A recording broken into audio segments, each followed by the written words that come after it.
Ia, taimi o le tātou pesenga, malole wha malosi mai to titia uma. Tai inga alofa le tua, tai mailo soifua ma le mātou wola. Wha au e pēl tātou por kalame, fonga mai leo. Ia na su e leo no foe te lalai, mo tātou pesenga taluai le malu luo le ne yaso, wha tai le tua ua maisi aso le lei, mo i tātou. Ia tātou te o mai ai tono lona malu. Mele tātou te pepese ai, abel whaaftai le tua, i le pese o lo ilunga le tātou ie, e lo tamae ua whaafetai.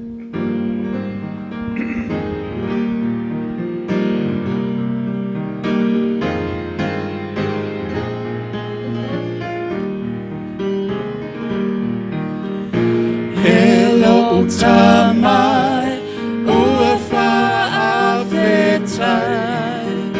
ua sililo alofa mai, ua faiaoga mata mawhai, tawhaamanu aine.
Tama exercise le ala o lava tatu te.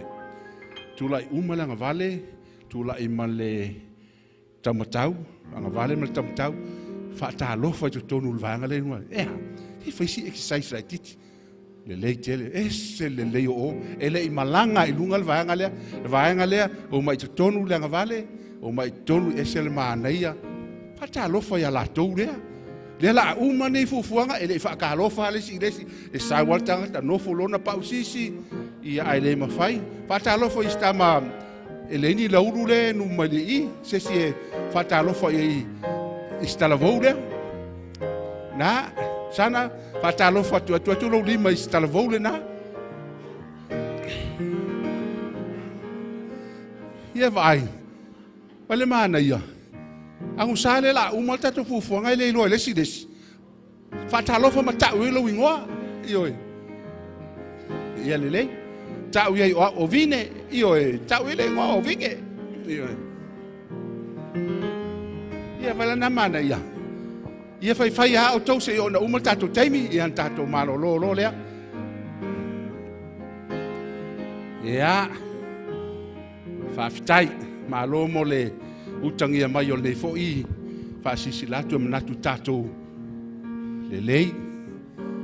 Ia, a umolona e whaatalofa, ia na e lala maurore I lalo.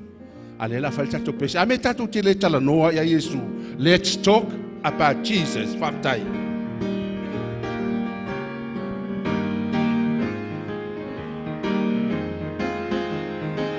Bes fatasi mai. Let's talk about Jesus, that King of Kings is here, the Lord of Lords supreme, through all eternity. The great I am, the way, the truth, the life, the door. Let's talk about Jesus more and more. Talano mai Yesu, le tupu tupu, le ali oli, e ole Father vau, ole au sili sili, le alama leola, upumoni mai le fai, tuto a talano mai Yesu.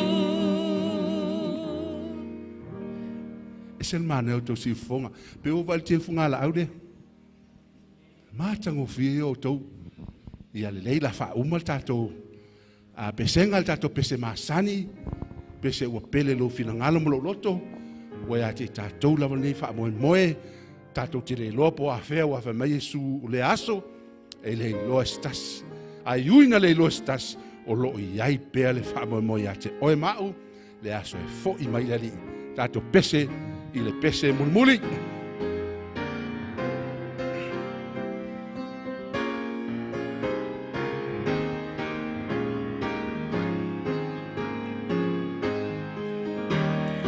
Waia te tato, nene fa moe moe, ele a fio mai o Yesu.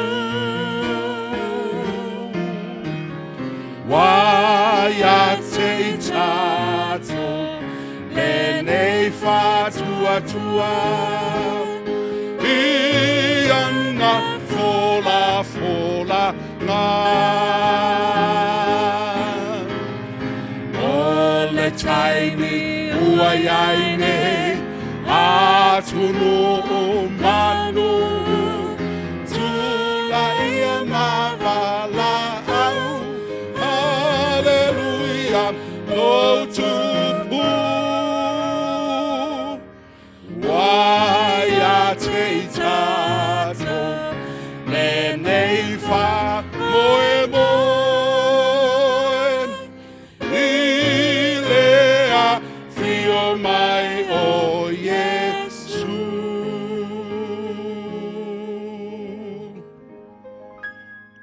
Fa mai pese lea laa, fa umatat pese ngai ramatalien,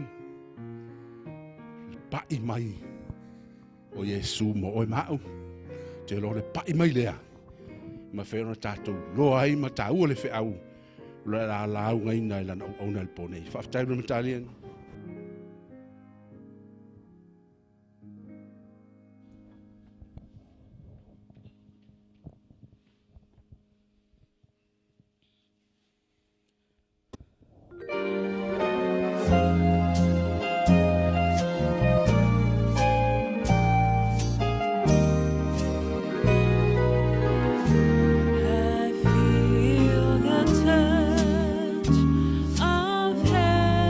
so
the mile you have trod. I'll fall asleep and wake up in God's new heaven. For I'm sheltered in the arms of God. So let the storms rage high, the dark clouds rise, they won't worry me, for I'm sheltered safe within the arms of God. He walks with me, and none of earth shall harm me. For I'm sheltered in the arms of God. For I'm sheltered in the arms of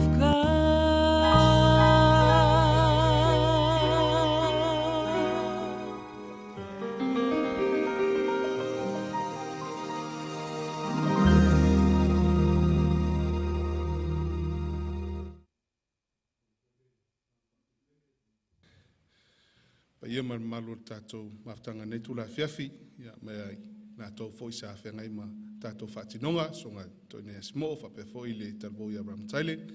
Ia le ngata fo i leo, pa ia malu tātou maftanga, le whaonga ino tau si ufonga malie, ia tātou te nangi naivi ingo le tua nei fo i tula fiafi, to mua fo i le tātou maftanga nei fo i pō. O le pō nei o le aso lua suma tolu, ma sina e walu tau sanga lua fe lua suma le lua, a whai e mai tau iai o le polo na iwa nei talu o no tātou mafuta whape nei, ia, vi ia le lofa maleanga le leo le tua, polo na iwa nei, e tu sa o le se fulu nei o aso talu o no tātou mafuta pe a whape tau ai, ma le sa pati lea sa iai le tātou ta upu sa whai ai, tu langa lava ia fiafi whape nei, ia le fiafi lo na iwa nei talu o no tātou mafuta mai whape nei, ia mai vi ia ma whaatai ai le lofa maleanga le leo le tua, i le te inga, i lau tau soifua malo mātou wola, ia un whaifoi ona tātou toi whei loa i ne whoi tū la fiafi o tau sisi la mai o mātou wā iatu, ia vi ele alofa malanga leo le tua ilan tau singa te tonu, ia o lo iai pēr whamnianga le tua nei maftanga, ia o lo tātou mo e pēr le fifia e tātou te mafuta mai le pō ma le pō, le ngata i la tau mwhai ona whaatasi mai tonu nei malu, a tau whoi mai la tau o lo tāpua i mai, ia po lo maua mai whoi nei, le nei sauninga, i lunga o penga ta whailangi i so se vahanga nei lalo langi o mwhai ona o tieli malosi i o whaasara launga nei e kālisia. Maenga masani tātou pokalame a mata le ono whaasuma 5, i tauna tāli tūlai fitu a mata tātou pokalame i a mai whaama mo i tauna tāli tūlai valu ua mai ai po taitasi. Maenga fia whaamanato tupea a whai eise vaenga e pona ti ailo sumai malo o mai tūlanga tau awala, tā vale, me tūlanga whapena awal pole faso ta mai tato komiti i numero mai a ona fa ilo atu ya le ngata foi lea o te misia le noa e taimi mau e tato failonga ele ta o atu po mau e tato failonga ya ni te o fu ma po mo e tato failonga ya le ya lo ta fai me pea ina ya to mai ya po neva ya so to e lo to mau na fa mai ina le nei fa mo ya talo atu tato fa ma losi mai ia ina ia whapea ona tātou maua whaatasi whaamnianga se ia o atur whai unga nei maftanga tūlanga i whanau lo i fo i la tau o lo o ia tātou whanau ia so mai mai la tau no i la tau o lo whaafonga mai nungo penga te whailangi whai eise vaenga nei po kalame te fia maamla matili ai pe fia fsire foi ia whaasotai mai ia le tātou komiti ia ae manu ia tele lau whaafonga ma lau whaalongo nei tūla fia fit folfoloina a whianga pa ia le tua tai.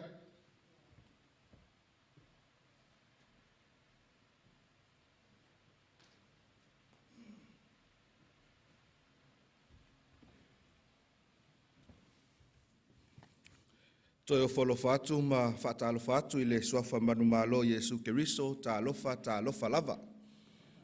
Whaaftai ua mwhai ono tātou toi maua le nei avanoa, tātou te mafuta i lalo ifo le nei malu, ia wa fo ile Faiaoga o le tatou polokalame ua fa'autuina o Feau e Tolu fa'alelangi. Ia o le taimi masani fo ile nei o tatou fesili. Fa'amoemoe o le nā ua e tau'auina lau pepa tali fesili, tusi lelei lou suafa, ia atoa ai ia mavaenga o lo ia i ao na whaatumuina, ia ai o le a tātou wā ngai loa ia tātou fesili. A maea o na talia tātou fesili, ia o na talia tua i loa lea ma le fesili tasi lea sa whaau o mai i le pō ana pō, ma sa o lea fo isa whailoi nātu e tali nei i le afiafi. Tātou fesili mua, fesili mai le mta upu lea sa tātou whaasoa i le pō ana pō, whai mai le fesili mua, o le whawhine ma i le whaalinga e sifuma le lua, e whaatusa lea i a Papelonia, sao PCC, e te tali mai le sao PCC, o le whawhine ma i le whaalinga e sifuma le lua, e whaatusa lea i a Papelonia, sao PCC. Sile lua, whai mai le sile lua, o Papelonia e whaasino lea i tapua inga sise le tusi o whaalinga, sao PCC. O Papelonia e whaasino lea i tapua inga sise i le tusi o whaalinga, sao PCC. Sile tolu, whamele sile tolu, o le mafua anga tonu na Feau ai le olo i Papelu, o le tali tonu i le upu a le atua, sao PCC. O le mafua anga tonu na Feau ai le olo i Papelu, i le tusi o kenese, o le tali tonu lea o tangata i le upu a le atua, sao PCC. Sile fa, fai mai le sile fa, fai mai farau, pele o Papelonia ea lea na fai i lo malosi, sao PCC. Sile fa, fai mai farau, pele o Papelonia ea lea na fai i lo malosi, sao PCC. Ia maltato sil mulimuli, e iaile ka le sia mama le atua i taimi o le iunga, sao PCC. E iaile ka le sia mama ale atua i taimi o le iunga, sao PCC. Ia a whai ua maea o na tali au fesili, ia a e foi se fesili e fia malamala mai se tasi tau lava o le si imeo lo au, ia mwhai o na toe wha malamala maatili atu, ia a e le suia i pealo na tali. Ia a whai ele ai, ia wala ulia marwha lalo, ia le tato o whainga luenga, ia mole au ino tātou pepa tali sili, ia ai ole a tātou a ngai loa mo le tali ina o a tātou sili le nei i tu la afiafi. A whai o lou taimi mua lea ua e suma iai ma e maliu mai, ia mātou te talia ma le anganga whaaftai, lo o mai i le nei polo kalame e pei o na whaanga soloina i le lua vai aso. Le lei, ia o te lole la atalia tātou sili,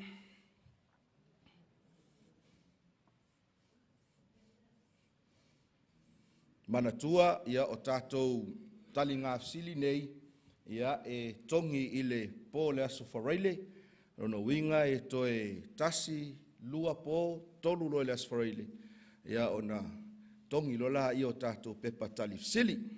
Leo mai o na o tātou pepa, tātou fsili mua, o le whawhine mama i le whaalinga sfurma le lua, e whaatusa lea ia Papelonia, sao PCC? Sao PCC? Ia, o le tali, e se, a oile fine whaatusa ia Papelonia. Whaalinga sfurma le fitu, le lei, pesile e lua, o Papelonia e whaasino lea i tapua inga se i le tusi o whaalinga, sao PCC? Ia, o le tali o le fisili, sao. Lea sa tātou whaasoa i le pō ana pō, ia o ina lea maua mai ai tātou fisili lea. Sile tolu, o le mafua anga tonu na Feau ai le olo i Papelu, o le tali tonu i le upua le atua. Sao PCC? Sao, sise, ta ilo, o le tali, whai mai e sao.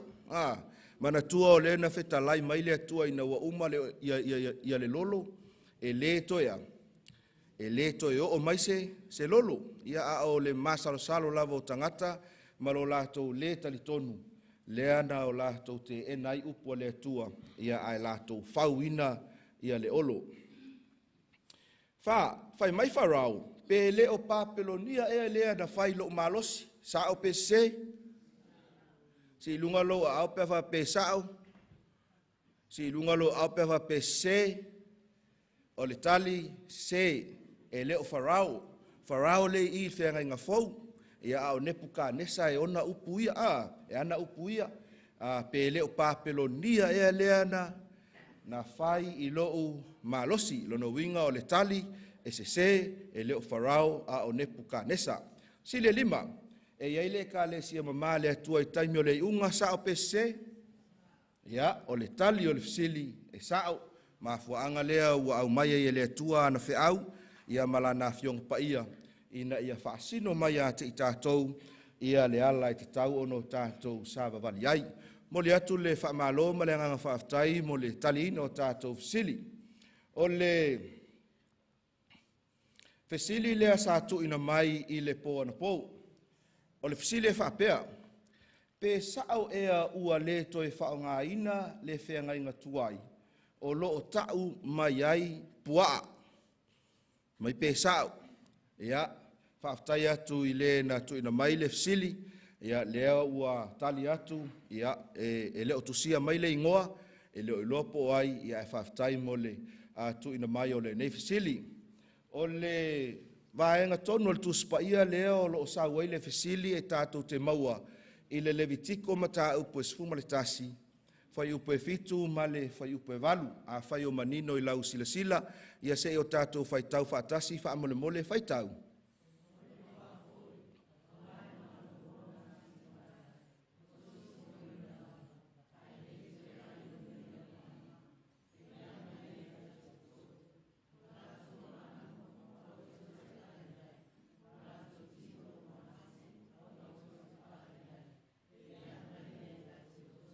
Malo, whaftai, o ina e maua mai ai ia le fesili, a wao le ana saul tātou sili, ia o le nofuanga, po le vaenga o le tuspa ia o lo maua ai, o le whenga inga tuai, o le memua mua e fia whailo atu, I le e kalesia sofito le toia fio mai, e talitonu I le tuspa ia atoa, mai lava le tusi o kenese, e o le tusi o whaalinga. Lona lua, pe a whai tātou te mai tauina I le vaenga o le mau, ai whaalua o na tauina ia le vaenga le whai mai e le anga ia iate o tou, I le vaenga pito ilunga, ia mai se ele whai upu e valu I lona vaenga mulimuli. O le fesili, e tali ai le fesili, ai whape whela pe a whai e sao. E sao ua leo toe whaonga ina ia le whenga inga tuai. Mai ua leo toe whaonga ina foi ia le kenese tau le tusio malaki. E whape whea pe a whapea e sao. Ona au mai e leo lesi fisili. E whape whea ono tātou whaamatala ina. Ia le whaamatalanga o loo tusia I le tusio ngā luenga. Awa o ina foi e te maua I le isi foi tala e whaatatau I mea nei. E iai ona mafuanga na tusia I le atua, ia vaenga nei o le tuspa ia, mo le soifua malolo ina o le tangata. Mai o te tau atu I le afiafinei, e le na o le pua, e ai ai I le autu o le mta upu lea Levitiko, o loo whaelo mai ai o manu maia, e mawhai ona o tātou whaonga ina. Ai se tātou o le tusio ngā luenga, lea sa au tā ua. E te maua ai ia le tala e whapea. E iai le tangata e ingoa ia Cornelio. Na whaali iai le atua e alu e sa ili ia le tangata e ingoa ia Simona Peteru. A o alu whapupu le tala a moso taimio na e tangolea e whaitau a toa le mata upo sfuma le tasi. A o alu ia, a o atu ia Cornelio ma na au auna nei, ma isi foi fita fita. E sa ili ia Peteru, ai o le taimi foilea, ua whaahali e le atua le whaalinga ia Peteru e whaatatau I le mea lea o le atupu. Whaitau ina I le ngaluenga mta upo e se fulu, fai upe suma le tasi ma le fai upe suma le lua. Fai mai o le taimi lea o le wā ngai atu ia Peteru, i lana tau mafutanga o le awa uli, o le wā le lunch, o le wā fia ai. Ai alu atu i le awhiawhia o pito i lunga le mea o loo iai. Ai ia i loa le whaalinga la lea, fai mai. Ua wa ai atu i le langi ua wanoa, ma le tasi mea ua aluifo ia te ia, peise i e lautele, ua noa tia i ona pito e wha. Ma tutu uifo i le lalolangi, ua iai manu vai wha umalava e tataa, ma manu fe ai, ma mea fe tolofi, ma manu fe lelei, mai tau mai le au pele, ma le au whaafongafonga i le awhiawhi le nei, mea i o loo iai i lunga o le ie lea, o loo iai manu vai wha umalava, loro winga ola iai ma le puaa, iai ma le lionga, iai ma le oaisi mangu, e le whange, iai maisi me whapena, o loo iai umalava, o manu fe ai, ma mea fe tolofi, ini seti ese, ma manu fe lelei, ia, o mea ia lewa whaali ai, ia Peteru, o le e fia ai ai, Peteru, o le mafuanga lea na lai o na alu ilunga, e alu e fia faisa na wha maalu singa, e alu atu ai au mai e whaalinga lea, wha au tato whai tau, whai upa suma le tolu, ma le suma le whai mai, a o tu mai lalo le ie leo lo o iai ata o manu ese. O na o mai iai lea ma le si ufofonga, ia te ia o whape mai, pe te rue i nā tuia i lunga, i nā whasima ma ai. A ua whai atu pe te ru lea li e, aua lava, a wā o te lei, ai lava se mea e sā, po se mea e leanga. Ai, o whē maua mai e pe te ru upu ia whai mai se mea e leanga. E maua mai o tusi o Levitiko lea sa tātou whaitawina, mea ai e le whaatangaina, po o manu e le whaatangaina e le atua, e tā ua o mea leanga, ia po o mea e sā, po o mea inosia, le tele o no tātou whaangaina. Ina ua wama ai atu Peteru i le ata. O mai male a fionga le atua, male whetalainga mai le langi. E tū i lunga ia. U lunga e whasi mai. Ia whai mai roli Samoa, ka kou walu roa iai. O ka kou wā lea, tātou i a roa iai. Ai whai mai whangtalanga le tuspa ia, o le langona le ia Peteru, e le i tango fia lava ini mea le mama. Wha au tātou whai tau. Whai upa suma le 5 ma le se fulu ma le 1, fo i wha alua, fo i wha tolu mai le si ufafonga. E whaatatau i le whaalinga lea o lo o tu mai a Peteru, ma whai mai whamtalanga le tuspa ia. Ia Peteru, o mea ua whaamamaina ele atua, aua e te tā uai e sā. Ua whai whaatolu mai le nei mea, ona toi a vea lea o le mea ile langi. Tā ua ia whamtalanga lea, o mea ua whaamamaina ele atua, aua e te tā uai e sā. Ia ona nofolo tangata mawhauwhau. Nona winga o umang whaamama ia le solwhangua tulou, o umana whaamama ia lionga, o umana whaamama elefane, o umana whaamama mo meo pirimo o tulou, mea uma ia. A wao, leo whai mai lea tua ua uma ona whaamama ina, e aua e te tā uai e sā. A o mawhau whaulo loto Peteru i le nei whaalinga. Ai tu ia tu lo tangata ilo na fale. Tangata ia. O tangata lena o atu ma Cornelio. O tangata o nu ese. Ya. Fai upo e suma le fitu ma le fai upo e 2. Lea lai tu ia tu. A lai e ma fau ia Peteru. Se pula ele wingo le mea. Fai mai fai upo e suma le fitu. Ua ma salo Peteru ilo na lava loto. Pese a le faalinga ua iloa ia. Fa auta foi. O tangata na auina e Cornelio sa latu sa ili le faleo Simona. Ia ai fai ato ilo male angelu, ile fai upo e 2. Se kuia ilunga. Kuia ilunga e kakala fai koanga le kui mai. Le lopo se au kalai. Ai tu ia ilunga ina luifo. Tau te oma ila tau aua lava le masalo. Lai masalo Peteru ile faalinga ma le ie maata ma mea uma.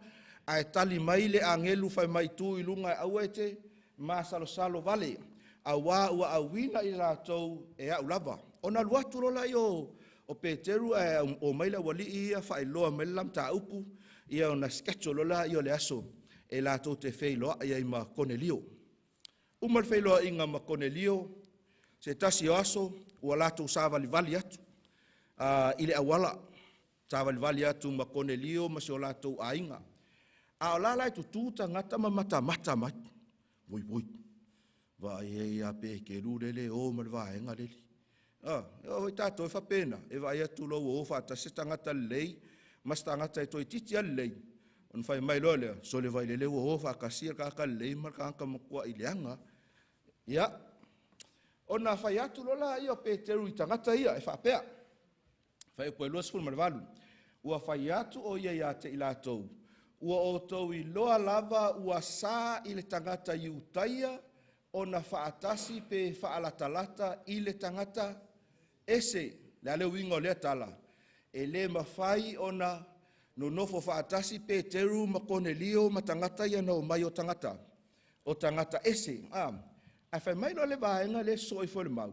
A ua whaasino mai e le atua ia te au. Aua o te ta uina atu ua sā pe leanga se tasi tangata. O ni ata on tangata le ana au mai le ie. Le ai o atawa, o manu. Mana tua fo le tatu tala noi mene i o whaalinga. Ia ma mene i o waloanga. E teime au mai e le atua ata whawhatusa. Ina ia ma moli mai e se Feau. I le teime le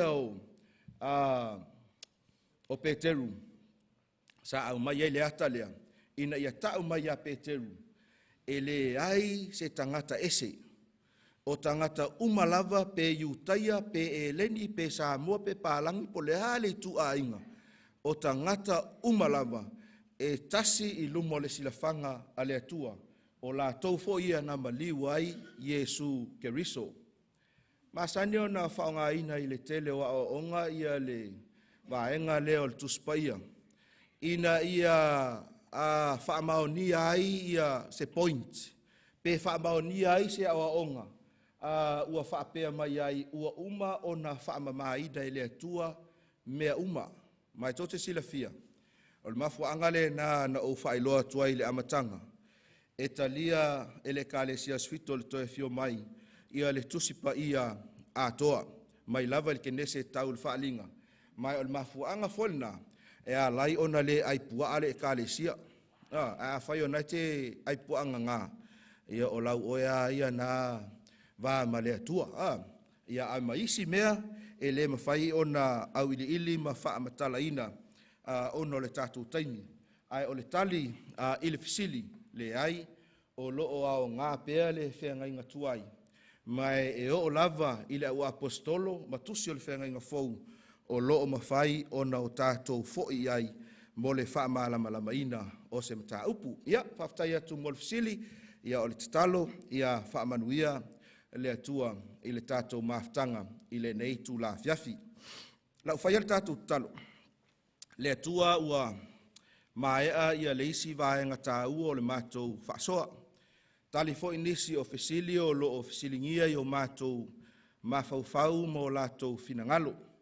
Whailoa mai fo i lau a fionga paia, le ai o le tuspaia o le taiala lea i so o se tangata o lo o fia maua la ua fio.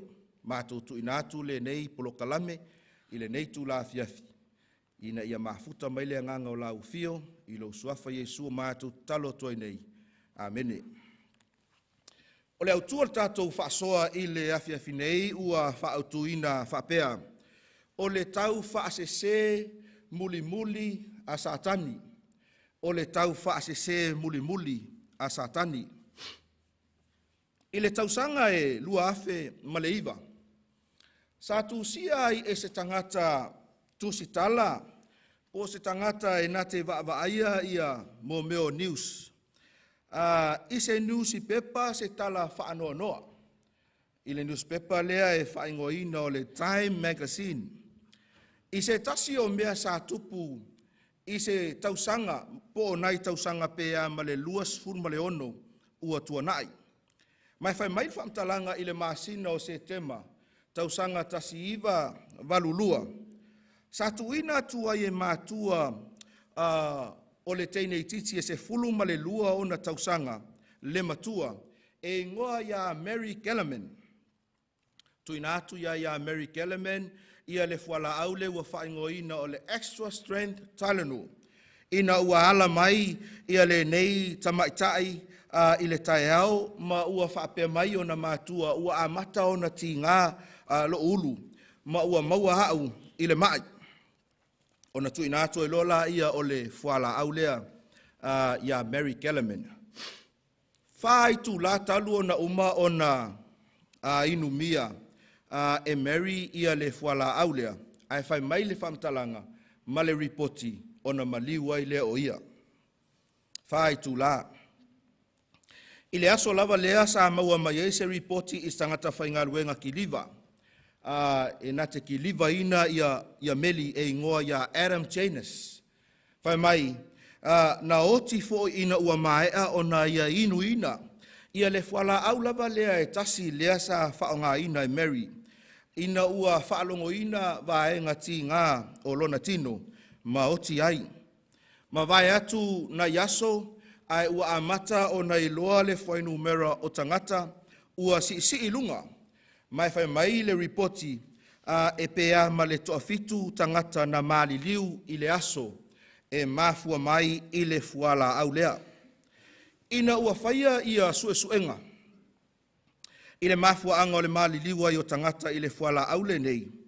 Mai loai, e iai tangata ua lātou whaaleanga ina le nei fuala au. Ua lātou tuuai ia le vai o ona. Ma ua leanga ai le fuala au e feso soani i meti ngā. Fuala au ia le tele fo ia ina o tātou whaanga ina. Pe a tātou whaalongo ina ia meti ngā o le tino, le o le ulu, o le manava. Ia po se isi lava vaenga o lo tino. Ia ona e whapea tu lea mai se fuala au o meti ngā. O le tala whai mai, sana matua i vevesi ia le ofisa o leo. Awa e tele fale o loa ua whapena o na whaata ape atu iai ia le fuala au lea. Ua whapena o na toa tele fo i tangata ua lātou whaonga ina. Mai whai mai o le pipolenga. Ina ne i toa tele nisi e whaopopo i le whainu mera lea ua maua mai. E toa fitu. E a afia lo lātou soifua. O le tala i le feoti ai o tangata ia i le fuala au lea. Ua soo atoa Amerika. Ma ua oo atuai i le tūlanga fo i lea ua le nofo le lei tangata. Ua iai le popole ma le whememea, ua le mautonu. O le mea moni lava. Whai mai e le i malo lo au nanga o whaalavelave tutupu whaafuosei. I leo atu e tau longo, i leo atu e whaalau i loa, ma la pata i tangata i le whaafita auli, ua tūla i mai. Whai mai le whamtalanga sa ave ese mai i lungo whatao o loa, ia le nei fuala au mai to tonu o whale o loa ese, ai mai se ai to tonu o maota ngase. Au leo, ua lato wo i mga ala, ma tau wala au ar koe ngua le extra strength Tylenol. Ina ia whaai loa atu i tangata, ia le au o le lapata inga. Toa tele o tangata sa maulo lato soifua. O tangata e le i loa masilafia, le mea o lo tupu i le fuala au lea. Sa lato winuina ma le whamoemoe. E toi maua mai ai, ia le whaasilinga malosi. O le a tea ai, ia le ulu ti ngā. O le a tea ai, ia vaenga o lo whapena o na afia ai o lātou tinu. Sa tu ina atu e mātu o Mary Kellerman, le fuala au lea isi ala uatama, ma le whaanaunaunga e malosi mai ai, pangalea, e le o le taunu unga lea na o i ai le tala. Pe whaamata ea i le au ngā tupulanga le nei la uoe. O lo e soifua ma o wola, i le soifuanga ma le ola whaaleanganga. Ia awa onga whaaleanganga o loo whaainu ma o loo whawhanga i nai oe. Sa e manatu o awa onga moni ia mai le tua. Ai lilo ai ia te oe mau. Ia lo tātou winuina o le waina lea o loo whaalia i le whaalinga e sfuma le fitu. le waina ale fafine talitane. Awa onga whaapapelonia whaleanganga, mai o lo alanga ai ma la patai ai a fionga a le atua, ma angelu e Tolu i le tusi o whaalinga ma ta upe sfuma le wha, ina ia la patai tangata uma, ua pa'u papelonia lea aitele.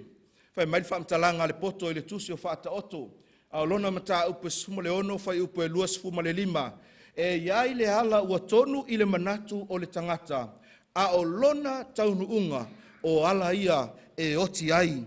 Toa tele i la tou o lo ofesili o le ala e manatu le tangata ua tonu. Ala e manatu le tangata ua sao, ai whai mai le poto o le ala lea e whanu ai. Ta ua le nal tuspa ia sa o whailoina atu i se taimi ua sola. Ta ua le na o afionga a le atua. Awa a oino tātou suesue masa ili ma mauti noa le leia fionga le atua e le mawhai o na sepu saula. E le mawhai o na se le awala e te savali ai.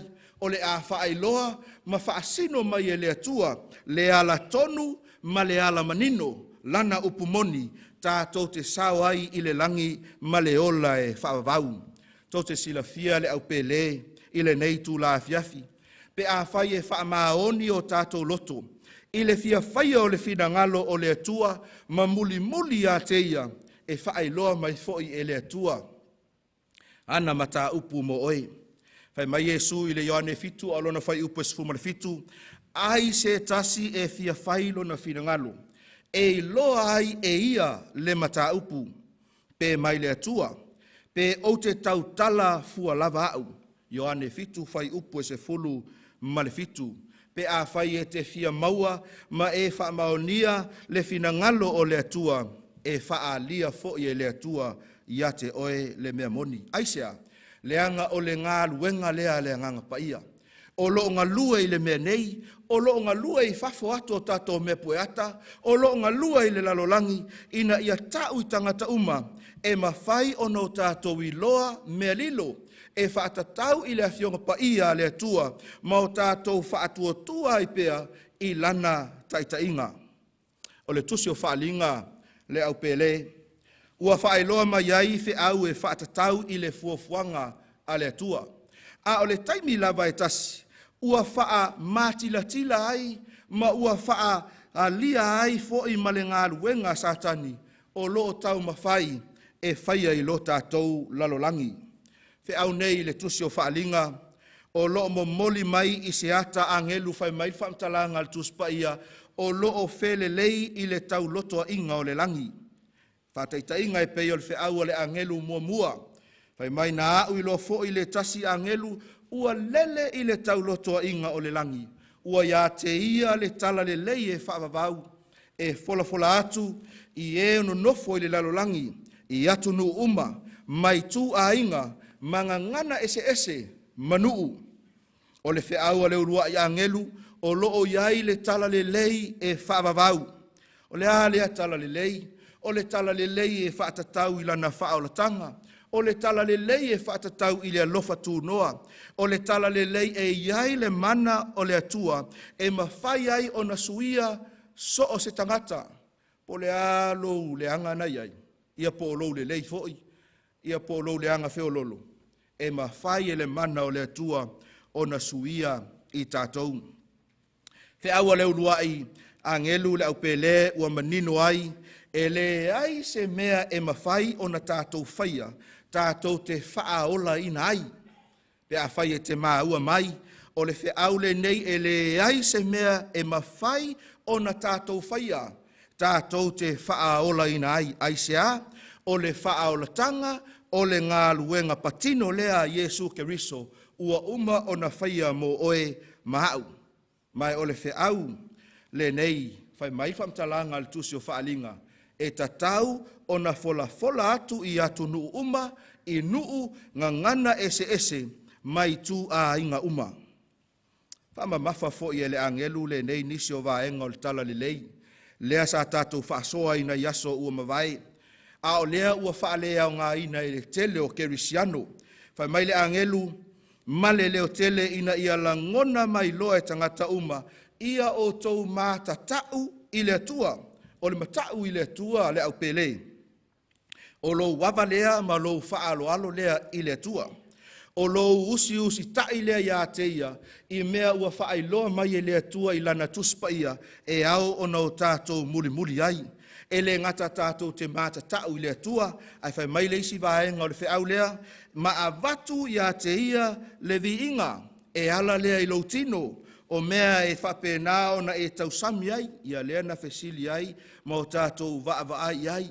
A watu ia te ia le vi inga e ala i mea te tuuina i tutonu o loutino, o mea e whapena o na whawhanga ina ai lo mawhauwhau, o ata e te mata ai, o musika e te whaalongolongo ai, ai mai se lava, ma le tele o no fuanga, e le tatau o na tātou wā ngai i ai.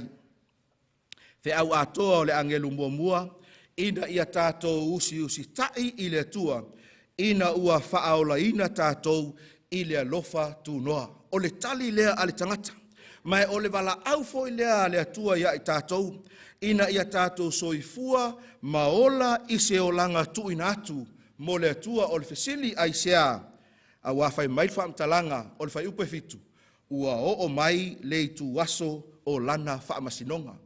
O lo e soifua ma o wola i taimi whaaiu o le olanga, i le tala whaasolopito lo tātou lalolangi. Tātou te maua foi i le whiau lea le wala aua lea tua, i se vae ngā taimi, ua whaale tāua ina ai le tangata, i a awa onga matalitonunga wha evolusi. Whai mai le wala aua lea tua, i a tātou wifo i le na whaia le langi, ma le lalolangi o ailea, o lea tua foa. Lea tua na a mata mai ai le ola. O na o mai ai lea i le whiaua le angelu lona lua, lea sa tātou va aimo tātou sue ai le po na po, whai mai ia le whai upu e walu, o le whaalinga mata upu e sfuma le wha, o na mulimuli atu ai leo le tasi angelu ua whape atu, ua pau papelonia o le aitele, a wā ua ia whaainu i nuu uma i le waina o le toasa i lana whaitaanga. Sa tātou sue ina i le po na po, mai loa ai, o papelonia e whaasino lea i whainga tapua inga se i le tusi o whaalinga. I le whaalinga suma le fitu, o loo whaamatala ina ai le whawhine o loo ofu i le i e pauli ma le mumu, o loo nofo i lunga o le manu fe ai mumu. I le ngangana whaavaloanga, o le whawhine, o le whaatusa lea o le ekalesia po o tapua inga. Whaamaonia le Jeremia mata upe ono o lona whai upe lua, ma le tusi o le whenga inga Feau o le Efeso a lona mata upe lima, lea sa tātou wa aima tātou wa sia i le po na po. Whawhine lea whai mai ua alu ese ma ke riso, ai tuu whaatasia ma tupu ma malo o le lalolangi. E iai lona mua ulu, o lo tu sia ai whaamatalanga whapea, Papelonia lea aitele. Papelonia lea aitele. O le upu Papelonia, e whaatusa lea i whainga tāpua inga, ua li liu ese ma whaasese le upu moni ale atua. Masuia hawa onga o le tala le lei, i awa onga e whaia i manatu ale tangata. Pe o no tū tangtanga i atuai le whaamatalanga o lo ilunga o le tātou ie. Mai o le isi lea winga tāua o le upu Papelonia, o le whenumiai i mea tāua e whaatatau i le atua. O le pōnei le au pelei. O le tātou sue ai i nisi mata upu e au fia i le vaenga le mau. Po o le whiau a le angelu lona lua. Leo lo whapea mai ai, o na mulimuli atuai leo le tasi angelu. Ua whape atu, ua pau Papelonia o le aitele, a wā ua ia whaainu i nuu uma i le waina.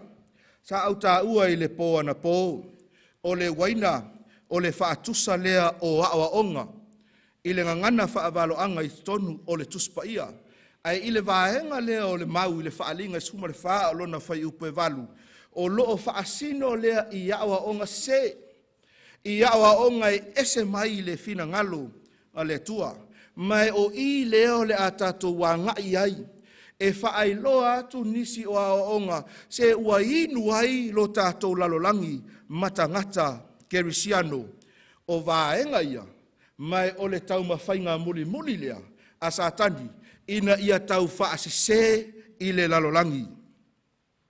Me aona e silafia, e lua poutu o aonga tau whaasese a Satani, o poutu nei na a mata mai i Papelonia lea aitele, lea o lo tautala i aile tuspaia, o le fisili, o a poutu malolosi e lua Papelonia, e whape i talitonunga a Papelonia, ai pe whape fea foi ona i loa ma o mai a onga nei a Papelonia, i to tonu o le sio manga o tangata kerisiano.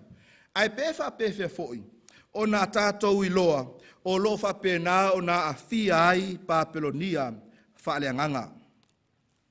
Whai mai whamtalanga al whaalinga e sfulu malelua, a o lona whai upu e walu, fia whai tawina. Whai mai, ua matua a langa foi o ia maleleo tele, ua whape ane, ua pau Papelonia le aitele, ua vea foi o ia ma mea e nofo ai te moni, ma mea e pui ai anganga leanga uma, o le mea foi e pui ai manu felelei, ma e leanga male inosia.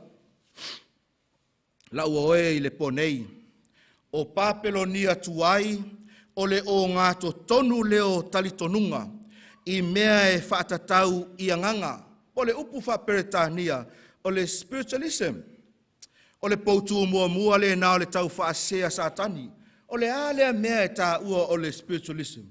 Ai sila i le winga o le upu o lo tui nātu i lunga o le tātou ie.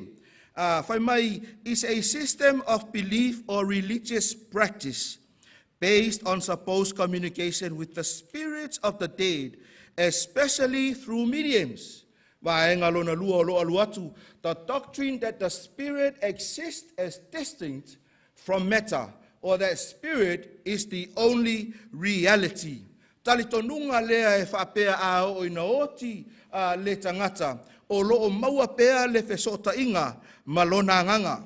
Talitonunga whaapapelonia le au pele, e whaatatau i le tangata a oti, le tangata e ola pea le nganga.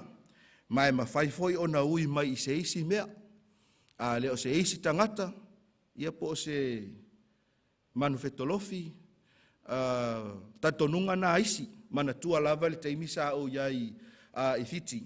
O se tasi o po wala ngona le fia ai ele lava ia mea ai fuala au fo ile tau se mato nei Samoa. O na mato whaalonga otu lea, ua sau le whaatau roti, pe awha pe to te mara malamba le mele le roti.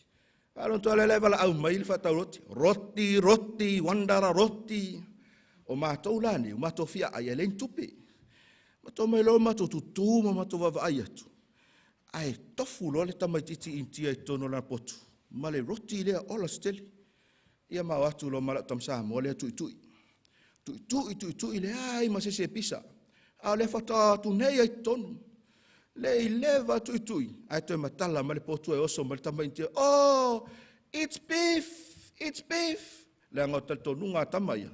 A oti latu tangata. E toi ui mai manu. O le lai mawava, o le ui ma le povi. A le wa o le pisupo le fai ai le roti. Ia mau atu lo tonu mawa atu. Oh, what happened? It's beef. Ia na halu ala ia le ai ale Samoa ia. Ai oitu a inga talitonunga ia. Talitonunga ia leo lo o afia ai tangata kerisiano matatou I le taimile nei. O Papelonia le au pele, o le o ngato tonu lea o le manatu, o le anganga e ola pea, pe a oti le tangata. Whai mai lātou te talitonu a oti le tangata, o na aluifo lea o lona anganga I lalo, ta ua alwhamtalanga lea. Whai mai a oti le tangata, o na aluifo lea o lona anganga I lalo. Tau te silafia. O le mafua anga le na lātou te tāpua ia I whaatuso manu, maisi iniseti, le anga whai mai aluatu le anganga, ai maulu aku le si mangu ko e sau ilunga. Ia ona whao ngā lola ia o mea ia, e lātou te ifo ai ma o lātou tāpua iai, ona e manatu, o lea ua toe liu mai, lea nganga lea le yoti. Liu mai ai si toia ina masilo matua. I le la tau vaai ma le talitonunga. Ta ua le whaamtalanga lea I lungo le tātou I e whapea. Whamai e whapena ona pesili fuai ia le tangata. O le manatu lea aoti le tangata e iai lea nganga e ola pea. E wha wau pea mai le wha kerisiano. A tonu e te pesili ifo. Po whela le mea e maafua mai ai le manatu lea. O whea e maafua mai ai. Awa o lea ua so solo mai I to tonu o le wha kerisiano. Totilfia. O le manatu lea e wha tatau I lea nganga e ola pea. O mea na au mai ai kupito, sau ai asuria, wha solo mai ai papelonia, o mai ai eleni, lea ua sau maalie lava I to tonu o lo tātou wha kerisiano. Sa whalau I loa, ele au filosofia ia e tā ua. Filosofia eleni, e to'olua o Plato ma Socrates. Whai mai la ua, I le mafua anga, ua lai ona la whaalau I loa ina ia vaenga ia. Whai mai o le tino e pei o se whale pui pui. O lo whapena ona loka ai le nganga o le tangata. Ai a o la ina oti le tangata. Ona matala loa leo le whale pui pui lea.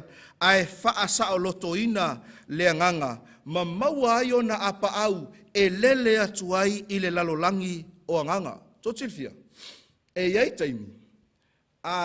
E tō te wāwaai ai. Ai whita ngofi tangata I se tasi ua malolo tātou ainga. I sona ata. Ai tuu I ai apa au o le angelu. Po apa au o le manu. O whea e maafua mai ai. E maafua mai I le awali ia. E maafua mai talitonunga ia.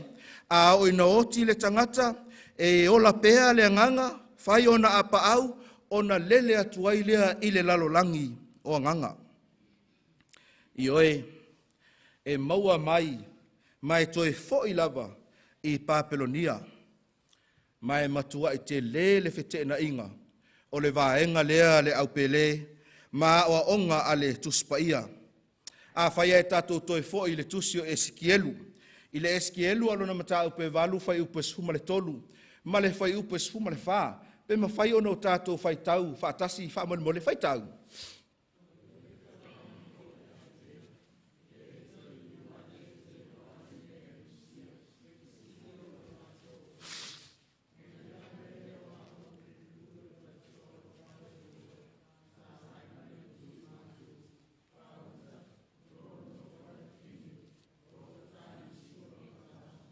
Ma lo whaafitai.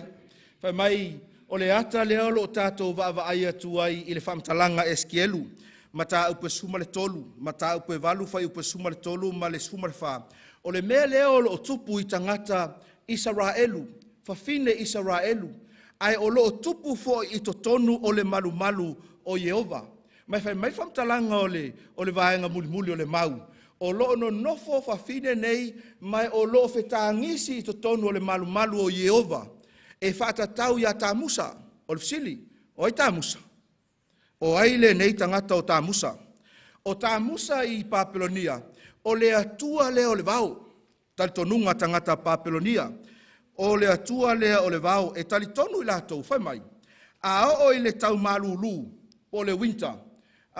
Ona le toi loa la ia o tā Musa. O mai ai le pongisa, o umi ai po ai pupu ai au, le tupu ia tātou le teimile nei. Ona le toi ola le o le vau, le toi ola whaatoanga, ia ma mea toto, ma le tele o isi mea e whapena, ona maua ai ia le tūlanga o le tamau ainga, ma maua ai mea ai a tangata. Whai maila i o le tala tangata Papelonia, ua oti tā Musa. Tā Musa is dead. Oti il taimile le winter. No winga la le winter tātou le taimine. O la e oti ala tā Musa. Ona whai maile la to taltonunga. Talu ai la ona le taltonunga lea. E le mawhai ona oti le nganga. O mai loa ia le tau lea o le tau totongo. Le spring. Le la spring tātou. Toi vava ai atu tangata. O lea ua toi ola mai le vau. Ua amata ona toi ola mai ia whaatoanga. Ua amata ona toi le lei mai me uma. Ona whai mai le lato whamtalanga. ua toi tū mai tā musa. O le taimi la lefe tā ngisi ai whawhine lotu ia Israel. E o mai le lotu au mai tā ngisi a tā musa. Keimi o le winter. O lefe tā ngisi ua oti tā musa. A whai ese ki ngā o kangi kai mingi o le winter. Ai le lon mafuanga. E le ropa e tangi a tā musa. A o le talitonunga lea. Sa iai tangata Israelu ma tangata o le atua. Sa lātou talia ina ia le tu a inga awa onga lea. Awa onga e sau mai whea. Awa onga e sau mai Papelonia. Talitonunga whapaupau i le taimi o Papelonia. Whamtala ina e skielu. O le tāpua inga ia tā Musa. O le tāpua i lea i tangata oti. Tāpua inga ia tā Musa. O le talitonunga whapaupau lea whai mai na ofi mai i tangata Israelu i taimi o le tuspaia. Taimi o le tuspaia. Ai alea o aonga le tuspaia. O le a se whaamatalanga le tuspaia e whaatau i le melea. Whai la unga e iwa alona whai upe lima. Whai mai le whaamatalanga le afiong paia le atua. A wā o e ua ola ua lātou i loa e oti i lātou. A o e ua oti lātou te le i loa se mea. Ua le ai fo i se toe totongi a te i lātou. A wā ua wha ngalo ina i lātou. E loa ele tangata ola, le iai oe mau, a wā o lea olo e whaafafonga, olo e sila mai, mai olo tātou iai tono le nei malu, e te sila fia ma o iloa, e iai le taimi e ti e nei tāua. E iai le taimi e o ma iai le oti, e iai le taimi e tu ua ai le nei lalolangi, ai ba ai o tolu whamtalanga le mau, whai mai a o e ua oti, la tou te lei loa se mea. Misi a koa. Tato mea e whali te mine e le o toi loa mai vaenga leo a malo lo i tunga mau. Le ai se mea tasi o toi loa. O le awa onga lea le tuspaia. O le awa onga lea e whapea mai e ola pea lea nganga. E leo se awa onga a le tuspaia. Ai ua whaonga e satani lea wanoa mai tau mai. Ua whaonga e satani ia le nei awa onga, e whaasese ai le lalolangi a toa. Aia le ua la patai mai a ngelu e tolu. I le taimi maaso o lo e soifua ma o wola ai. Ua la patai mai ai a te i tātou ina ia ao ona o tātou i loa. Ia le awa onga ma le whetalainga le atua e ala i lana fiong paia. Whaalinga e suma le whaalo na whai upo e suma le tolu. Whai mai whamtalanga le tuspaia. Na o whaalongo fo i le leo mai le langi, ua whapea mai a te au, ia e tusi, amu ia e ua oti, o e ua oti o le alii, e a mata i nei ona po, o le lava ua whetalai mai ai le anganga, ina ua lātou malolo i a lātou ngaluenga ti ngā, o a lātou ngaluenga foi, e mulimuli mai i a te i lātou. Na ua oe, manino le whaamtalanga le tuspaia, e malolo le tangata pe aoti mai ia lātou ngaluenga uma. E pei o le mori mau le pateriaka o iopu. Whai mai e le toe foi mai o ia i lona fale. E le toe loa o ia i le mea sa iai o ia. E ia i le mentupu i Samoa. Ta vale a se tasi o tamana whaatau ese le isi a inga. Al tamā lea ua maliu. Ona tua le ta vale lu mo le fali. Ai lo atu ta mai titi e ia ta mai titi e le sta mai titi la titi te le wa. O matua. Al atu e mai le ki. Ai lo atu to mo e me le fali. Ai sa ta ulun tama. Ted. O ka ma lo le kong ka va. Ka ma lo le kong ka va. Ai lo atu le tamal ta mai titi e le seis. To Silvia. Fa o nga sa tania va no fa pea. Whao ngā e le ti Apollo, a wawhai mail whaamtalanga le tusio iopu, a oti le tangata e le toe foi o ia i lona fale, e le toe loa foi o ia i le mea sa iai. A whaila ngai ke aluma e whai mai o le ke wa ai i ka ngaka foi le i lau o, wa lewa na malo lo, e le o lau o le ti Apollo. Ua whao ngā ina a wanoa nei, whaamtalanga le tuspaia, o le upu lea oti e whaatusa ina lea i le moe, e pei ona whai mai ai, ia le awhionga pa ia le atua amu ia e ua oti, o lo na winga amu ia e ua momoe, whawhion tātou iloa. E whaalima se fulu ma le tolu, ona tā ua i le tuspa ia le vaenga lea e whaatusa ai le oti i le moe. I le tuspa ia a oti le tangata o le malo longa lea. Moe file mu, malo lo mai ti ngā mawhaingata o le olanga. Mafuanga le na a whaiu upo le Faiaoga sfito le toe fio mai, e le whapea i le tangata ua maliu, manuia lau malanga. Ai whapea upu, manuia lau malo longa. Leanga o lea ua mapu atu, o lea ua moe atu le tangata, mai whaingata mati ngā o le olanga le nei. Mai oto. O le aonga o le ola pea. Ola pea o le anganga. E matua i whaiti ai matu i lalo le tāua o le aonga le tuspaia i le toia fio mai o Yesu. A whai e te talitonu i le aonga e ola pea le anganga o lona winga a e oti e alusao lo anganga i le langi. Po o lo alusao fo i se holi. Ai se tato whaanga ina ia le alusao i le langi. O le fesili la. O le ala leo ngā e toia fio mai e Yesu. O le ala leo ngā e toia fio mai e Yesu e toi whaatutu le au whaolaina. Leo lo o ina le tuspaia. Pe a whai o kou uma ia leu whaoloina le uma o saolang. O le ala leo ngā e toia fio mai ai lo tātou ali o Yesu Keriso. O le polo kalamea le atua le au pele i le afia finei. Ato ai maunga tupulanga ua mawai atu. Ina ia o lātou look forward uma i le aso e toia fio mai ai Yesu. Whai mai whamtalanga le apostolo Paulo. I le tusi o le mua mua te Salonia. Ma tā upe whaa alona whai upe sfuma le ono. Ma le whai upe sfuma le fitu. A waia fia ifo mai le langi le ali lava. Ma le alanga. Ma le leo le angerusili. Ma le pua le atua. Ona whai mai le vaenga tā ua lea. E mua foi ona toe tutu mai o e ua oti o ia Keriso. Mafuanga nai le oti el tangata alu saolang. Pe alu jeisi mea. E whaatali i le tunga mau. Whaawaur whamtalanga le tuspaia. Ona whaafua sei lea ona aveina e o itatou o e ola matotoe i le vani munimo. Whaatasi mai lātou i au. Ina ia whetai iai ma le alii i le vani munimo. Ona tātou whaatasi pea lava lea ma le alii. Ese le matango fie, ese le manino, ese le kilia o lau vaaima lau sila i le afionga pa ia a le atua. O le awa onga whaapapelonia la ua oe le afia finei. Ua whaasese ina ai le toatele o tangata. O le anganga e ola pea, pe a o mai le oti. O le poutu mua le na a satani. A le poutu lona lua o le whaasese a satani. E whaatatau lea i tāpua inga.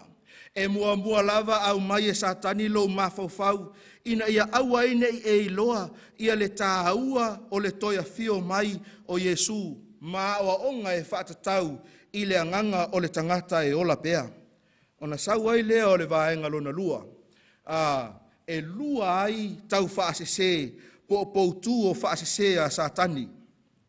O le mea lea e whaatatau i le tāpua inga e whaia i le la. O Papelonia, sa i longa ma o ngā tonu ai le tāpua inga e whaia i le la.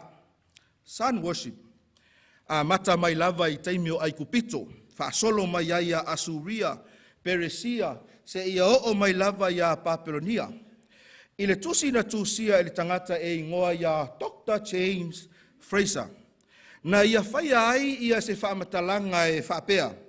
Whai mai i taimi o Papelonia tuai, sa tāpua ai tangata i aso ana mua lava i le la.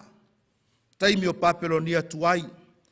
Whai mai le tala ua waaia e tangata whaapaupau, le la i le vani monimo, le la poto ma le matango fie o lona susulu mai, ma o lato mai tauwina ai, e fōlinga ese mai lava le la i isi mea o le lalolangi. A malosi mai ia le susulu o le la, whai mai e whapena o na malama ia maola le leia ia lato whatoanga. Ai a whai foi e le malosi lona susulu mai, o na amata foi lea o na pepeto ngā kapisi. Ai whai maila to whamtalang, a o ina ita le atua o le la, o ngā wha mū leo ko ngā kapisi. O na la tō tali tonu ai lea, le ai e tatau o na avea ia le la, mātua matua, Chief God, mātua matua, ina ia whapena o na au na umātu ai isi atua.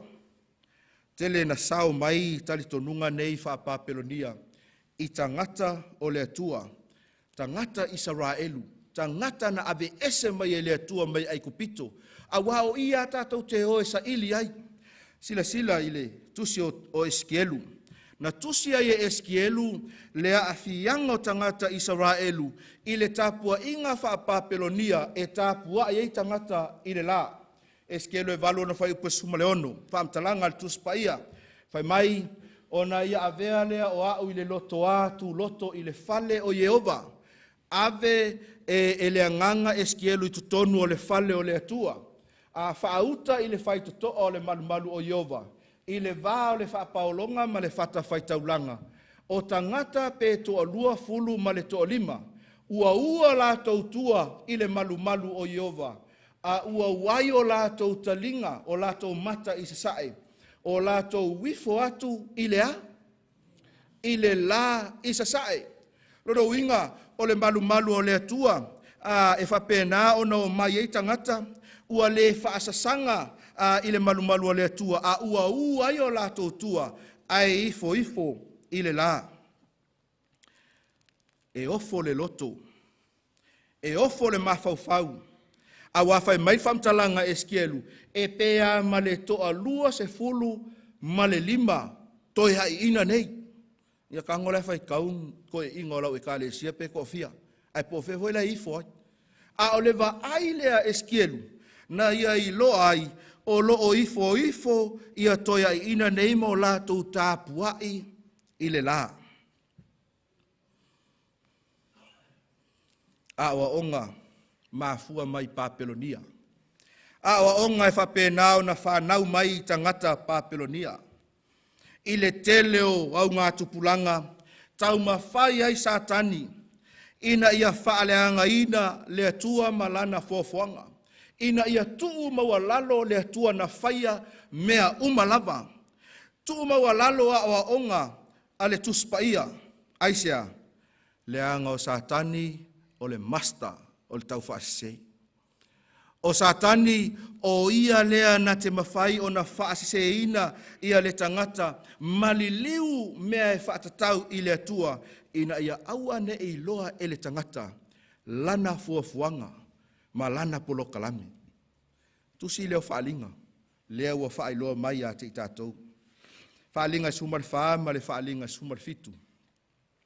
Whaamatala ai e Ioane, ia le vaenga lea, ma whaailoa mai ai e Ioane, le taime e whao ngā ai le malosianga lea. E toe whaatapua ai, ma toe whaamalosi ai, le ifo o tangata i le la.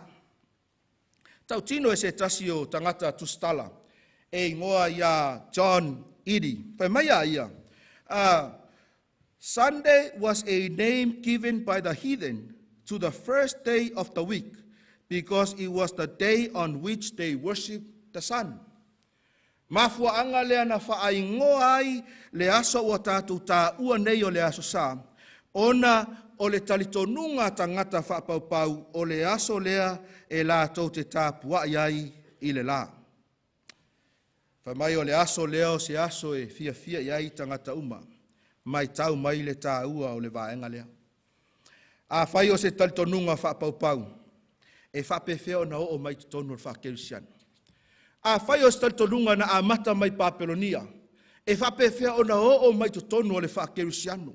E whapewheo na talia e tangata kerusiano. O le tapua inga i le la. E sau maalia. E sau maalia lava i tutonu. I se vae ngā taimi. E le i sau whaatelevave. E whai tau seneturi. Ma seneturi lona ofi mai. Ma lona whaamamaluina. Na sao mai tutonu i le taimi o le tangata e suafa ya Constantine. O Constantino se tasi a whai mai e matua i malosi i le tapua inga i le la. Mai tau mai le tustusinga al tangata le e ingoia Edward Kippen.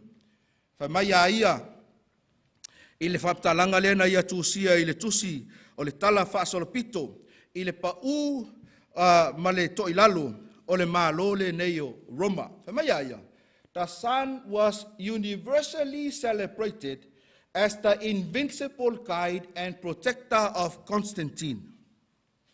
The sun was universally. O le maro Roma whai mai i le taimi lea Constantino. Ua amata o na vai le malo. Ua amata o na le toe malosi e pei o na iai. Mai ua i loa fo i le taitai lea Constantino. Ia le tūlanga o loo iai lana whai ngā malo. Ua i loa Constantino, ua amata o na ngai mai tangata e tā ua barbarian stripe, mai le tū i mātū. E oso whai le malo o Roma. Tau mawhai lola ia Constantino. I mea umai lona malosi, malona iloa, malona mawhai. Ina ia wha o mai whaatasi tangata o lona malo. E tu whaatasia o la tō loto. Ma tau mawhaia ina ia maua loto o tangata e tu whaatasi. Ia aua ne i whaaleanga ina le malo Roma. I lea tau mawhainga e te maua i tala whaasolopito. Na sui ai male no fuanga na tuu aile ofisa o le tamaloa. Ua le toe tu ua i tutonu Roma, ai ua ave i le isi vaenga e tau mawhai ai, ina ia maua le vaenga lea. I ia tau mawhainga uma Constantino, i le ti a e tolu luatasi, na whape nā, o na ia whai ai se tūla fono e whapea. Leo lo o i lunga tato ia whai leo manino e lau sila. Whamai, in an attempt to unite his empire at a time of social upheaval, Constantine passed the first Sunday law. First Sunday law. I le taimi o le vevesi lautele, o tangata ua le o lopo le ale meo le awhai. A o tau mawhai ai ia le nei taitai. E tu whaatasia le malo, whai mai sa ia pāsia ai le tū la fono mua mua o le whaama maluina o le asosa. Aisea ua whai e Constantine le nei vaenga.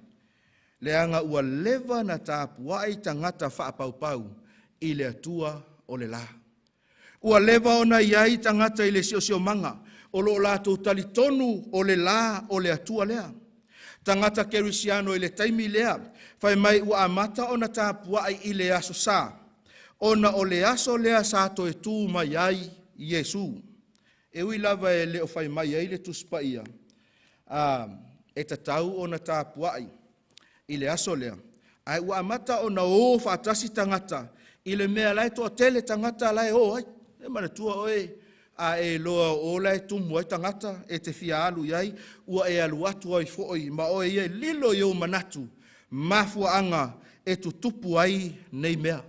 Mai tau mai le au fia mal tātou maftanga. Na whapena o na tūsia ma whaamaonia. Ia le wha tinoina o lea fuafuanga. Mai tau mai o le tūla fono lea na whai e Constantino. E le o se tūla fono e fe so tai atu i mea tau tapua inga. O le tūla fono sa ia whaia e manatu Constantino o se tūla fono e le lei mō tangata uma. Tapuni ei whale o loa. Ma whapena o na avea maaso malolo. Peitai.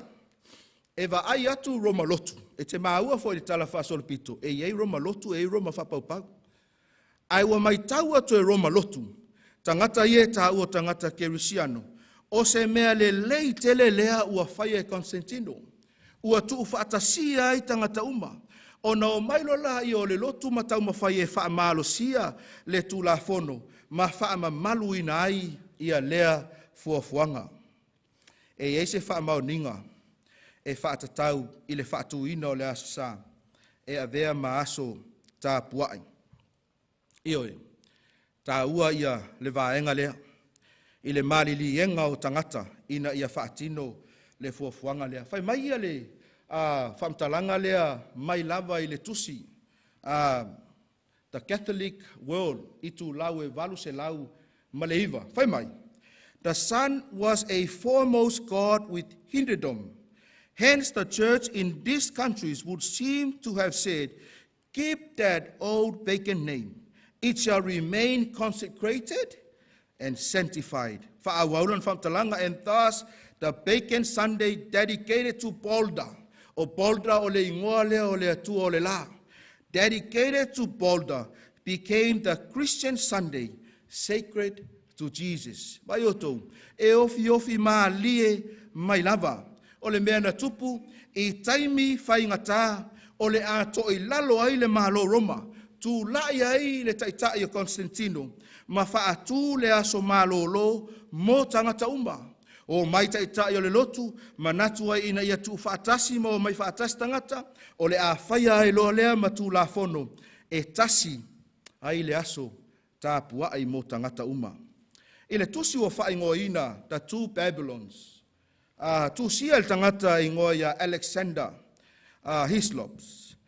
E whamatala ai le isi vaenga tā ua lea Efesosoani mo i tātou i le mea na tupu.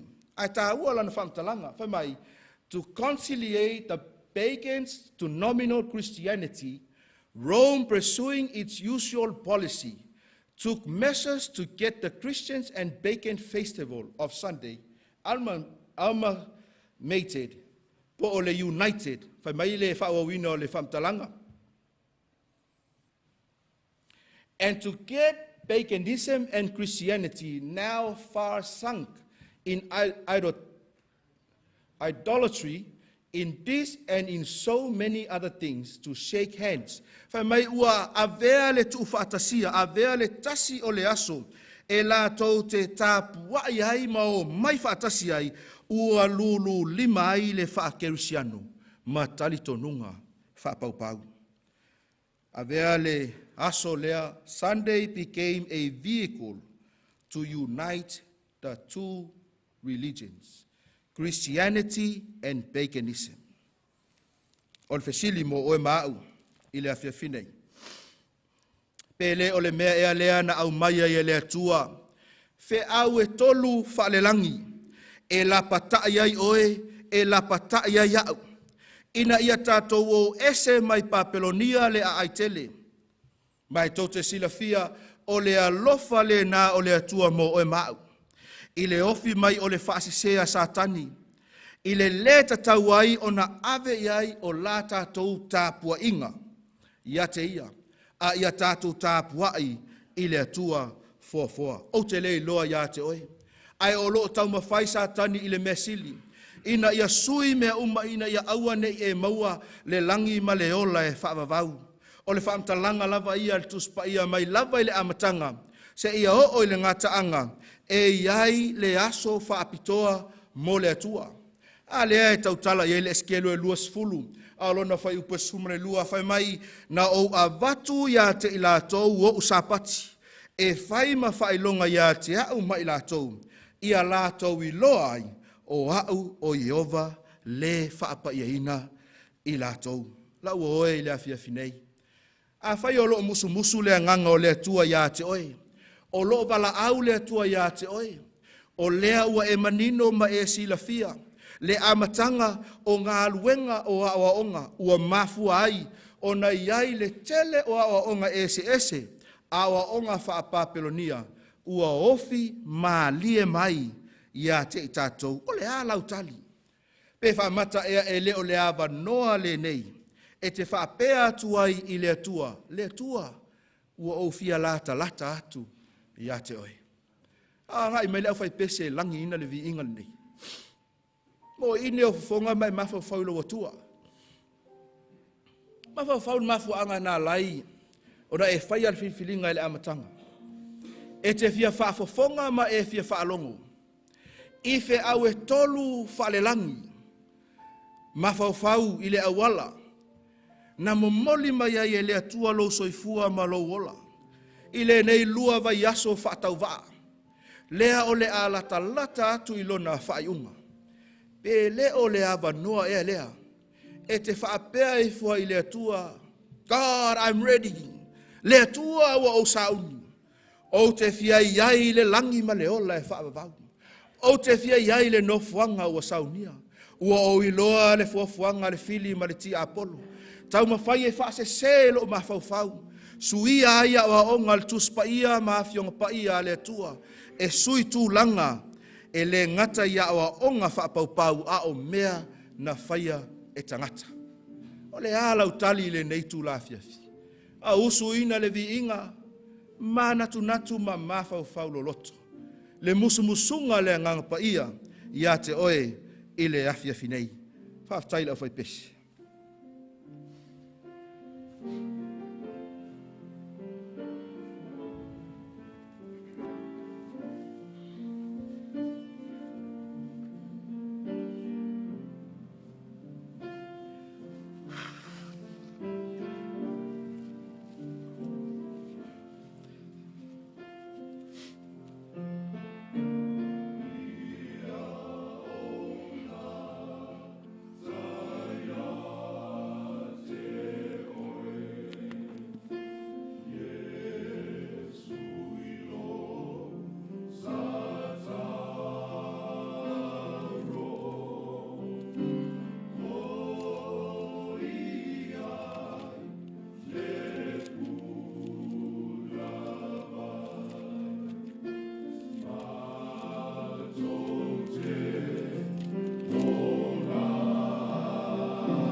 Lau oe le awhewhinei.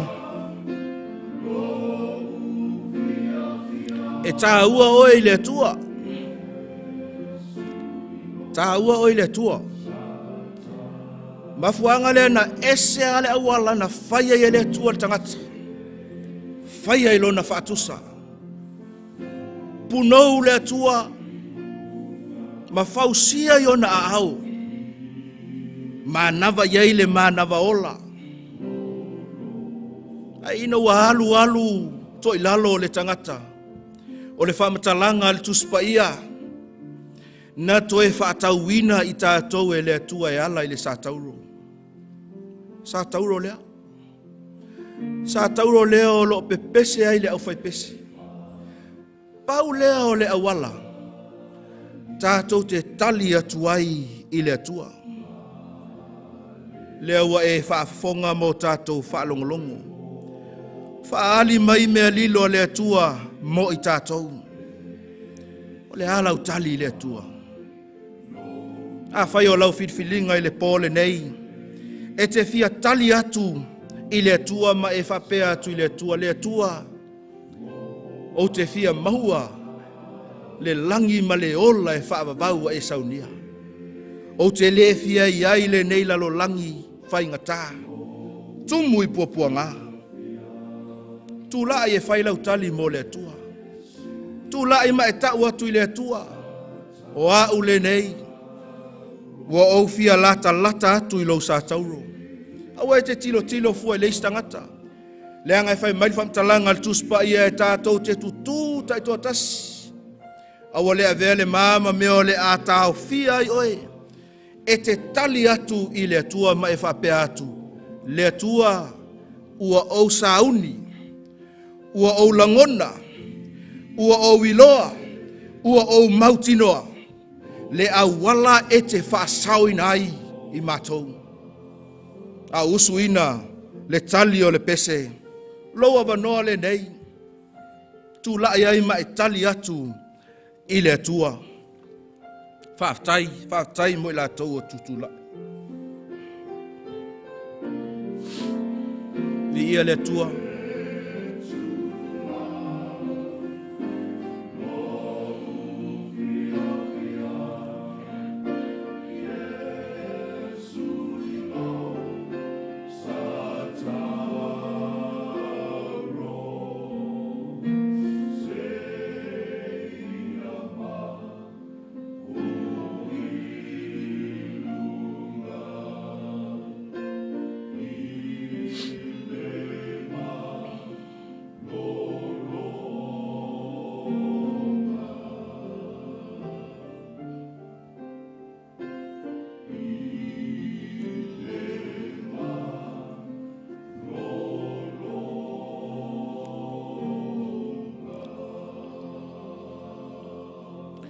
Mo le atu whaaftai mo i lato uma ua tutula i le nei tu la fiafi. E tali atu i le vala aua le atua. Ina i o tātou o ese mai papelonia. Lea ai tele. Papelonia wha le anganga. Whenua mia i ai tali tonunga ma awa onga le tuspaia. A ia tātou lata atu ia te ia. O i latou o lo alala pea. Ava noa nei o le tātou tutula i whatasi ai. Ala whai al tātou talo whai. Le tua whaafetai ia ua fionga paia. Ua whaamatala loto ia te i mātou le tele o mea mātou te leiloa. Au nei mea le tua o loo nā tia i lo lofa tū noa. O loo e wala aua ia te i mātou i le wala aua lofa. Aua o oe o le atua lofa. Le tua o lo finangalo ina ia awane o mātou whaatala le ia mātou filfilinga. Awa e te le i whaatala le i lo o atu i le satauru. Ina ia maliu māta ngā whaalawa au i Kalevario. E to tongi ia mātou sala. O le whanaunga le atua ma le mana onga o mātou tangata i le nei tū la fiafi. Pe a whai ai e a fio mai nā nei. Ia e manatua i mātou uma. Pe a whai fo ia e afe mai le malanga le maliuma le oti i so se taimi. Ua mātou sauni, mātou te momoe i le tunga mau. Mātou te waaia le tae au loa fio mai. Whaamanuia i le nei au fia, whaamanuia i lātou uma o loo mai moa ma whaafonga mai lunga o penga te whailanga. Ia i le anga le leia o lau fio. I lo lava sua whapele Jesu ke riso o mātou te talo tuai nei. Amen. Avelo leo e whai masui o le ekalesia, whaaftai ai i le paia ma le mamalu o le tātou au fia, ua mawhai o no tātou mafuta i le nei i tu la fiafi. Toi tolu a tātou pō, toi o le pō tai au, pō le aso tofi ma le pō le asfareile, o na whai u leo le tātou mafutanga i le sāpati. Ngangana le tuspaia, le aso e tātou te mana tua ai le atua foafoa, ma le atua tongiola. Ai mole po nei, tātou whailoa ai le po atai au, ono whalima, taimi masani, soifua ma Emanuia.